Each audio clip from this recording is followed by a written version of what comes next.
সাভারের আশুলিয়ায় পারিবারিক কলহের জেরে স্ত্রী নুরানী আক্তারকে হত্যার পর কাপড় দিয়ে পেঁচিয়ে আগুন লাগিয়ে পালিয়ে যাওয়ার অভিযোগ উঠেছে স্বামী শাহিন খন্দকারের বিরুদ্ধে।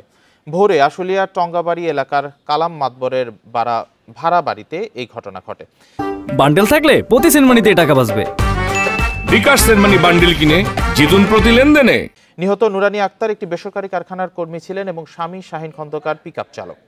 পুলিশ জানিয়েছে, ভোরে শাহিন তার স্ত্রীকে হত্যার পর মরদেহ কাপড় দিয়ে জড়িয়ে আগুন দিয়ে পালিয়ে যায়। এ সময় প্রতিবেশীরা আগুন দেখে তাৎক্ষণিকভাবে তা নিভিয়ে পুলিশকে খবর দেয়। পরে ঘটনাস্থলে গিয়ে মরদেহ উদ্ধার করে শহীদ সোহরাওয়ার্দী মেডিকেল কলেজ হাসপাতালের মর্গে পাঠানো হয়। এই ঘটনায় মামলা দায়েরের পাশাপাশি পলাতক শাহিনকে আটকে অভিযান চলছে।